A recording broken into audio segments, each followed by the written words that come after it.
आज का डेली माना आपके लिए पास्टर माइकल फर्नांडिस की ओर से।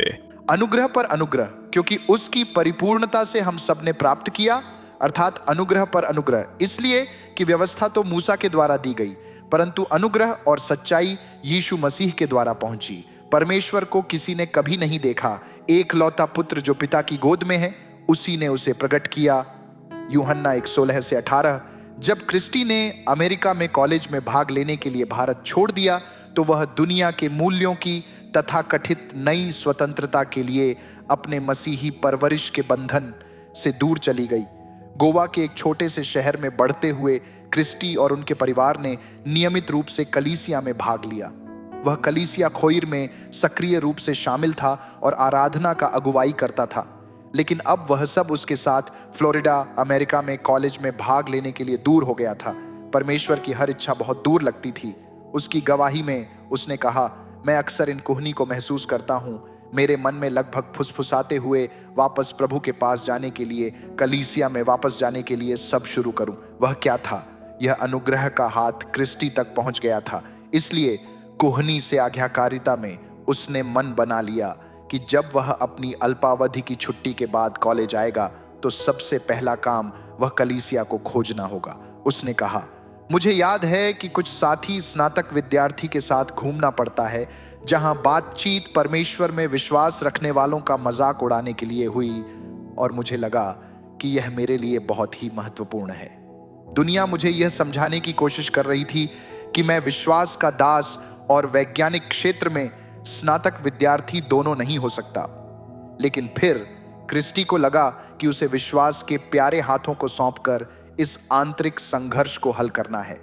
आज क्रिस्टी अंतरिक्ष अनुसंधान में शामिल सबसे महत्वपूर्ण एजेंसियों में से एक पर काम करने वाले प्रशिक्षण में एक जूनियर वैज्ञानिक हैं।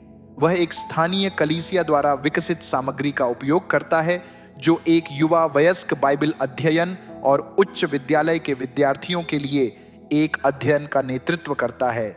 वह एक संगठन के लिए स्वयं सेवक भी हैं, जिसका उद्देश्य युवाओं को सलाह देना है। क्रिस्टी का जीवन इस बात का प्रमाण है कि परमेश्वर हमेशा उन तरीकों से काम करेंगे जिनके द्वारा हम उनकी अनुग्रह में बने रह सकते हैं। इससे कोई फर्क नहीं पड़ता कि हमने किसी मुद्दे पर कुछ गलत मोड़ लिए हो।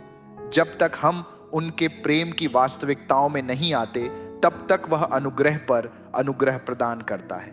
कोई फर्क नहीं पड़ता कि आपने क्या किया है या आपके माध्यम से क्या किया गया है। परमेश्वर आप तक पहुंचने से नहीं रखेंगे। वह उद्धार के लिए, छुटकारे के लिए, एक सफलता और आत्मिक आशीषों के लिए अनुग्रह पर अनुग्रह प्रदान करता है।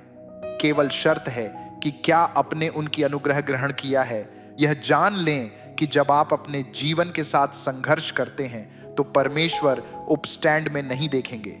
इसके बजाय वह उनकी अनुग्रह को प्रकट करेगा कि आप अपने टूटने वाले मुद्दों के माध्यम से काबू पाने के लिए सहायता और अनुग्रह प्राप्त कर सकें। जैसा कि आप आज बाहर जाते हैं, परमेश्वर की अनुग्रह के लिए अपनी खोज में विचार पूर्वक रहें। जान लें कि उनकी अनुग्रह हर समय और सभी स्थितियों में आवश्यक है।